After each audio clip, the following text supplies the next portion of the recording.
Hey, we're not dead. 15, 20, 25, 30, 35, 40, 45, 50, 45. There goes Davis. Oh, my God. Davis is going to run it all the way back. Auburn's going to win the football. What's up, kinfolk? Welcome back to another episode of Bubba and the Old Man. We're talking about new recruits from last month and so far this month. We picked up a total of, what was it, 5? I think I got here, it's like 6, I think. I think it's 5. Yeah, it's 5. It is 5. I'm horrible at that.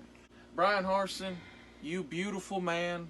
He has picked up a ton of great recruits for next year's class, and we haven't even started the football season yet. Yep. First off, the flashy guy is obviously Damari Alston, yet another running back, which we desperately need as our running back room is incredibly thin. It is. We only have one guy who's pretty much played multiple seasons, and that's Sean, and he's always hurt. And then we got one Tank. Yeah, we got Tank, who obviously ended up getting hurt last year, so that's not good. And then Jarquez, he's a freshman. We do not know a whole lot about him. All we know is... But we expect big things out of him. We do. Hopefully, if Tank gets hurt or if Sean gets hurt, which is pretty much expected at this point, he'll be able to step in and play decent. Yeah. All right, but Damari Alston from the wonderful city of Atlanta, Georgia. I watched a good amount on him in the last few days, and I don't know what other scouts have said about him, but from what I've seen, he's incredibly smooth in his cuts. He's not a very fast guy at all, but he reads holes very well. He can beat defenders to the edge. He's not real jukey, not real jerky. Yeah, and he has solid, not very good speed. He's solid, and he returned kicks in high school, which is what most great athletes do. Yeah. And one thing I liked about him was he was able to catch passes. That's a big thing. Yeah, but most of them were around the line of scrimmage. I don't care as long as he's got good soft hands. And with our quarterbacks being as inconsistent as they've been, having a guy who can catch the ball around the line of scrimmage is great. It's a big deal. Yep. And he can have an immediate impact next year because Sean's obviously going to be going to the NFL. Jarquez, we do not know what he's going to be. And Tank's going to be the only guy left, and he's going to be leaving. Probably after his junior year. Yeah, I will. It's pretty much expected at this point. I'll take the money and run. Believe in that. And I'm not great at predictions, but I believe he's a Mike Hart.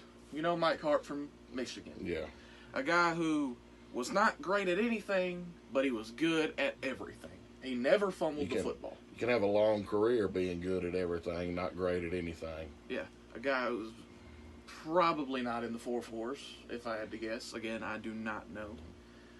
But I really believe in this guy. And that's pretty much all I know about him. All right. The next one, the one I'm going to talk about here, committed August 1st, Cayden Story. He's 6'4", 264.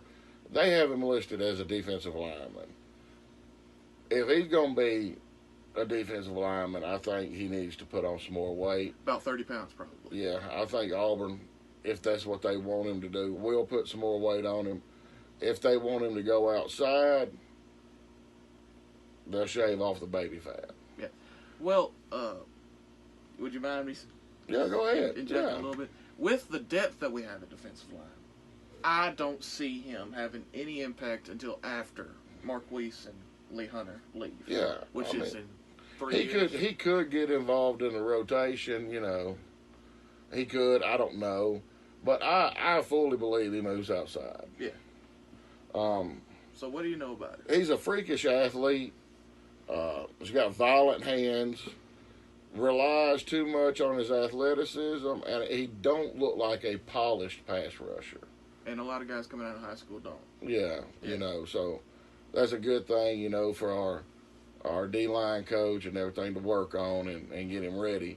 I do think he has the athleticism to where he could, if needed, make an immediate impact, if needed.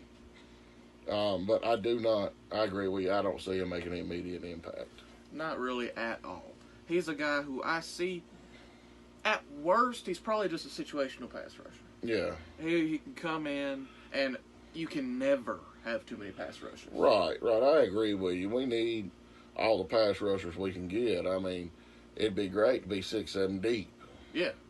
I just have them keep on rotating. Right. And we don't really have a guy who's just solidified there. I mean, we have Derek Hall and Wooden, I think. Yeah, Kobe Wooden. Yeah, and we have a few other guys there. Jared Handy obviously left. So if he's going to make an immediate impact at all, it would have to be like as a third down situational pass rusher, because he's not going to set the edge or anything like that. Well, I think he will after he gets brought along a little bit. Yeah. But I'm super ecstatic about this pickup. It's 4-star pickup, number 9 in state. Great pickup. Yeah. Obviously, it's listed as the best guy in our recruiting class. Right, so far. Yeah. But I expect us to keep going up. Mm-hmm. Oh, and I forgot Dylan Brooks. Dylan Brooks. He's another guy who's coming up, and maybe those two could set our edge. Yeah, you know. Next, we have a burner from the wonderful state of Texas. And what we know about Texas is they're fixing to be in the SEC. Yeah, and if a lot of people say if Texas could recruit just the guys in their state, they could win national championships. Yes. And they haven't been able to lately, yet they want to come join us. Yeah, you know, we'll take the money, but we ain't going to send them to get checked out psychiatrically. Yep. Sark and his... Well, you know, alcoholism makes you incredibly confident, which is why they're moving to the SEC. 10 feet tall and bulletproof. They think they had a trouble in the Big 12. They're going to get their ass handed to them on a weekly here. Yes. They will not be able to beat us out here. They're not ready. But getting back to the topic of the video, Jay Fair. It's weird. He's a 5'10" outside receiver. I didn't see a single play where he lined up in the slot. I saw him stacked. Tyreek's an outside receiver. We can't compare anybody in high school to Tyreek Hill. But getting back to Jay Fair again, he has great game speed. He's a track guy, but a lot of track guys can't translate that to the game.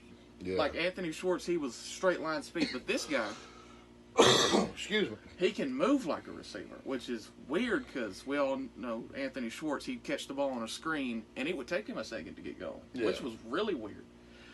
But this guy is a pure playmaker. He's not necessarily a great route runner at all. That's what we need.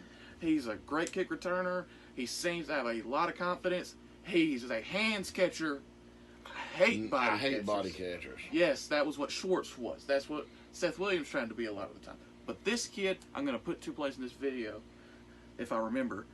He went up and got it. Hands. Yes, and he was being smothered by a defender, which was incredible.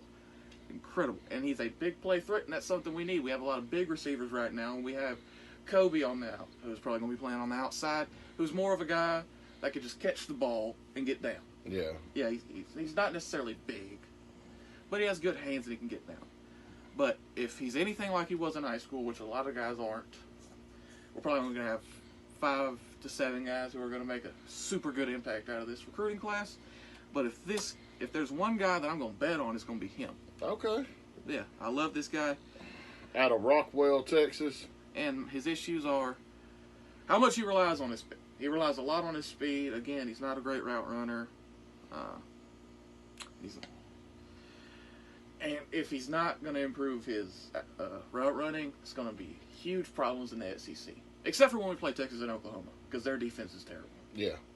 All right, the next guy we're going to talk about committed on the 4th of August. He is 5'11". Some places had him at 6 foot, 175. Jacoby Albert is listed as an athlete. Everything I've read said they project him as a safety at Auburn. He's got great game speed, great athleticism with long strides. He's a hard hitter, plays the ball well in the air, and has the speed to make up for a mistake. Mm-hmm. I mean, just at the end of the video, or at the end of it all, or it's raw with a lot of potential. Yeah, He played wide receiver and DB at Fairfield. Just a great athlete. you know, we need secondary. We're losing secondary after this year. I believe Smoke's gone. I believe McCreary's gone. I don't know what Drayshawn is this year, but yeah, you know, there's a possibility we could lose all the secondary, or there's a possibility we could only lose a few of them. Mm-hmm. But yeah, we need it, and like I said, you know, he's not that tall, but you don't have to be 6'3" to be a safety. I mean, yeah, but you know, if you're gonna be short, you got to be like Tyrann Mathieu level at safety. Yeah, being a short safety is like being a short tackle. You gotta be able to compensate it with everything else in your game. I think he has the potential to. I mean, you know, it's not like he's 4 inches. I mean, he's 1 inch shorter than 6 foot. I mean, and that's a great size to be a safety. Yeah, you usually want your guys 6'1" or 6'2", but he has the athleticism to be, if he's 5'11", to be able to make up for it. And he's going to probably be a free safety, in all likelihood. Possibility, yeah. If he's as a strong safety trying to be a box safety, being 175 is going to be a major issue. Bad issue, yeah. You're going to wind up staying hurt. Yeah. But, for what I see... and what a lot of these guys have is attitude. Yeah. And that's what I like. And I don't see him getting playing time anytime soon. No, I don't either. Like I said, he's raw. Very. He's raw. If they were bringing him in as a receiver prospect, he's raw. Mm-hmm. That's what a lot of athletes are. And, you know, potential, like coaches say, potential will get you fired if you can't develop it. Yeah. Yeah, so. I like him. I do too. I'm super excited about him. I think he's the farthest out from playing time, probably. Maybe not. Maybe, but I think he is the farthest out from playing time, in my opinion, because he has no real position right now. Yeah. But athletes are always fun when you see them in recruiting. It just puts a little twinkle in your eye. You're like, oh my God, athlete, he can play anywhere. Yeah. It's like in NCAA 14 when you get that guy that's like 6'4", 220, and he's great at outside linebacker, and he's great at receiver, and he's great at tight end, and you just don't know where to put him. And I end up just playing him everywhere. Yeah.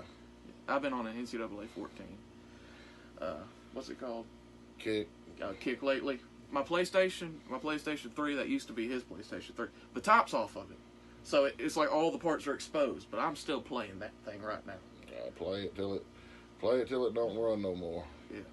Now, I gotta ask, out of the recruits we've gotten so far, what would be your favorite and the one you're most excited to see? This guy, and we totally set that up before this clip. No, I just wanted to ask because I mean, going through the whole list, just looking at them, I got two. I'm super high on Gurnier. Mm-hmm. I want to see what he can do. You know, we had the video, the next Aaron Rodgers. I'm surprised it didn't get more heat. But then again, we are extremely biased Auburn fans. And then Powell Gordon. The linebacker. Yep. Out of Auburn High. I mean, I don't know why. This kid is like, he's not super fast. He's not super strong. You know, he don't pop off the tape. He just does everything right. And I want to see, you know, I want to see if he can grow into that beast of an outside linebacker. Yeah. Maybe if they move him inside, if my memory serves me correct, one of the linebacker prospects was an outside linebacker. They told him they were going to move him inside. I'm not sure, but I think he could play inside. Anyhow, that's who I'm most excited to see so far. Yeah. I thought you was reading my mind for a second. But I also thought you was going to say his wonderful hair. He has beautiful hair. Powell Gordon. Yeah. And thank you for not making this a complete joke of a video. What's that? Are you not going to shake my hand? There we go. We're getting into my favorite. And I think it's just because this guy has the most attitude out of any player in this entire recruiting class. Okay. Just even watching him on tape. He is constant energy, and that is Micah Riley Ducker. I can't remember if I said his name or not. And he is an enormous human at 6'6", 235 pounds. And him and Tyler Fromm playing tight end, they are two incredible receivers. Okay. Incredible hands. Incredible route running for their size. And this guy just radiates intensity. Does he got that arrogance? I don't know if it's arrogance or it's just he has ADHD, because he is constantly moving. And he is a nightmare matchup. Put a linebacker on him, he's just going to outrun him. Put a safety on him, he's just going to body him. You can't put anybody on this guy unless you have an Owen Papo type of guy to be able to cover him, and luckily we have him. And he's just basically an overgrown receiver. Okay. He has incredible hands, and he's incredibly elusive for his size. I love this player. We haven't seen a tight end like this at Auburn since. Ever? Yeah, ever. I don't know. He's going to be what we thought that dude with the long hair, Costello or whatever his name was. Sounds like, in my opinion, you just everything you said reminds me of Gronk. Yes, and that's what I was going to get to about the blocking. He is not good at blocking at all, but he is going all in. Full. He's pushing it to the max. Like, he's what you want your offensive lineman to be as far as, like, energy. Because coaches always say, even if you don't block him, just go block somebody else at 110%. And I saw him miss 3 guys on one play. Missed 3 guys, went right past him, and he knocked the crap out of that safety that was right behind him. He ain't missing them all, huh? No, he's not going to miss them all. And he's going to go all in. He's going to go all in. He is the Bobby Boucher of this recruiting class. Hell yeah. Everybody can use a Bobby Boucher. That's right. Mm-hmm. And he's from Viewville, Nebraska, for anybody wondering. Bellevue. Yeah, him and Tyler Fromm going to tear it up. Hey, I like it that we're expanding our recruiting base. You know, who could have seen us getting anybody from Nebraska before? You know. Who's coming out of Nebraska? Michael Riley Ducker, I guess. A whole lot of corn. You know, I know we're in on a receiver in Oregon. We'd have never been on anybody in Oregon with the previous coaching staff. Depends on how fast he is. Gus really liked guys that could just run fast. Right, but how often did he get them from the West Coast? Never. Okay. I just like the fact that we're in on these guys, you know, and I think, you know, recruiting took a tick up since Big Cat Weekend, and I expect it to take another kick up after the season starts and they see what kind of products on the field, and they see this team, you know, start here with game 1, and we all hope progressively get better game 2, game 3, game 4, you know. You know, maybe not win every game. I'm not expecting an undefeated season or anything like that. You know, but you can lose and get better as a team. You know, that's what I'm looking forward to seeing. I'm looking forward to seeing this team grow, mature, come together. You know, I know everything I've heard, everything I've read says all of these kids, all of them, love Harsin, they love Mason, they love Bobo. I don't think there's anybody that don't love Derek Mason.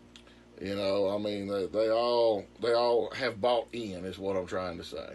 Yeah. And if you buy in, you can win. Yeah. Coach Harsin, I think, is obviously traveling more to recruit than maybe Gus was or something. Yeah, and Coach Harsin is intense. Very. I mean, you can see by the wrinkles in his forehead. He is a very intense person. And another thing I like when they were running stadiums, he was running stadiums. Yes. Oh, my God. It's just like that video with Dan Campbell in Detroit where he's doing up-downs with the player. Yeah, you know, and you know, when these kids get late in the fourth quarter and they're tired and, you know, doubt starts creeping into their mind and they want to stop and they look over to the sideline and the man standing on the sideline was with them, 4:35 a.m. in the morning running stadiums, was with them in the weight room lifting, 4:35 in the morning. He did everything they did. Yeah, and that makes you want to work for somebody like that. Yeah, and with Gus, the players obviously loved him. They loved him a lot. You hear them rave about him. Yeah. And he made them believe that they were going to win every single game. But with Gus, there was a separation between him and the team. Yeah, it was the 6 plays. Yeah, it was obviously there was a separation. There wasn't that connection, and the constant rotating door of coordinators. Obviously not Kevin Steele, but Chad Morris, the dude that's Florida State or something, Chip Lindsey, which great for him. He got a head coach job at Troy a couple years ago. And obviously it felt like every time he would try to distance himself, he would just get right back to it. He would get his hands back. Yeah, but we ain't here to talk about that, But this is not to put down Gus. This is to bring up Coach Harsin. Yeah, Gus had his moments. And I have to say, for 5 years, I defended and stood behind the man. I wasn't that long, but you were. I stood there and I was like, eventually it's going to click with him. I stood behind, and I didn't bash him. The last 4 or 3 or 4, however many it was, wanting to get rid of him. I just said it's time to move on. Yeah. I wish Gus nothing but the best down there at Central Florida, and I hope we play them this year. I really do, so Big Cat can get his mouth swole up shut. Oh, yeah, God. I know, I appreciate the confidence. But why did he just have to point out us as the only team he said we can beat somebody like Auburn? That's fine. Not we can beat somebody like Arkansas or Vanderbilt or Mississippi State. God. But that's all right. I hope we play him. Little boosie looking ass. But obvious Michael Riley Ducker. I love a beast. I love it. And if all of these recruits meet their potential, we're gonna have a great team. But we know that's theoretically not feasible. Mm-hmm. You're gonna have misses and everything, but the season's coming. It's coming soon. Oh God, I'm sorry. There was actually live NFL on TV this past week. It was terrible, man. But there was live football on the television. I know, but it was so bad. Poor Ben DiNucci, man. But it's getting here. I'm getting excited. Oh God, I can't wait. I'm itching. I am wanting so bad to watch NFL football that I am literally willing to go back to school to watch it. I'm ready for it too. Ready for college. Ready for NFL. Yep. But this is Bubba and the old man. We love y'all. Wait. We almost forgot about the little Caucasian guy who kicks the football. Yes, we did. Yes, I call him Legatron. I don't remember where I heard that, but it's a very clever name. And I saw this man kick a 61-yard field goal that would have easily been good from 70. Basically, every kick under 40 yards was like sailing over the uprights. Like, it was down the middle, but it was like over it. Yeah, it was higher than the uprights. Yes, and it was incredible. But obviously, as Pat McAfee has taught me, as I close this book, kicking is all about between the ears. It's a completely different sport. That and in high school, they're kicking off of tees. Yeah. And in college, you're kicking off ground. Yeah, and if he has it between the ears, even if he can't kick from a field goal from 70 yards, it's like Jamarcus Russell. I'd rather have Tom Brady than Jamarcus Russell, even though Jamarcus Russell could throw a ball like 80 yards off one knee. He'd throw it over 100 off one knee. Something like that, yeah. He'd go end zone to end zone. Yeah. And as we saw, Anders Carlson has had his moments where it just wasn't there. Yeah. But then he's like Daniel Carlson. He was rare. He was just constant. And then when he got to the NFL, he missed 3 field goals in one game, and now he's having a resurgence in Oakland. Yeah, in Las Vegas. Yeah. Yeah. if he has it between the ears, I don't care if he can kick a ball 70 yards. As long as he can hit the 45er. Yeah, and this isn't, if like with Gus, you get in the red zone and you have to kick field goals. Yeah. And if you make those, it's obviously a lot better than if you miss those. And Nick Saban knows from 2013, if you can't kick field goals, you cannot win football games. Yes, true. So if Sam McPherson, if he can feel his potential, obviously, we're going to be great. Nobody understands the importance of having a kicker until you don't have one. Well, Auburn's had a history of having great special teams. Well, not coverage, but like punts. It's went down. It progressively went down under Gus. But, even before Gus, Auburn, you always knew you were going to get their best shot every game. They're going to play hard. Yeah. Sorry about the AC. We're fat. And they always had really, really good special teams. Yeah. And like I said, you never understand the importance of special teams until your special teams sucks. And Alabama's understood that. And now they're finally starting to recruit better kickers. Right. And, Auburn's understood that, Here the past 2 or 3 years, we've struggled on coverage. Yes, and it's so we bad. We gave up long punt returns, long kick returns. We've given them up for touchdowns, at least 1 or 2 every year. Yeah, and that's the hidden yardage game that people don't really pay attention to. If you can put a punt inside the 20, you are already set up for victory. Right. But if you kick it and he catches it within the 20 and the coverage team, they don't cover their lanes. Yeah. They're getting the ball at the 50-yard line, and 20 yards, they got a field goal. Right. Unless you're Alabama. And on kickoffs, same thing. If you just boot it at the end of the end zone, that's 20. You get the ball at 20 or 25-yard line. Well, on punts, it's still 20. Yeah. And that is so much better than if you kick it short, they return it to the 30. That's 5 extra yards. Yeah, who gives a shit if your punter can drop it inside the 5-yard line if the punt coverage lets them get out to the 30? Pat McAfee would not have been the greatest punter of all time if the guys that were covering for him did not do their job. You can't just... There are a few punters, like Marquette King, who could just kick it and just drop it out, like right out of bounds at the 5-yard line. Yeah. Yeah. And it's incredibly embarrassing that he does not have a job as a punter right now. To our hardcore fans, we got moved. We're now at our new place. I got hurt. Been dealing with some back issues, going back and forth to the doctor. We think we're going to need surgery. I don't know, but hopefully we don't, because I really don't like being cut open. But besides that, we're here to make another video, pick back up where we stopped off at, and hopefully start moving into the future, better days ahead of us.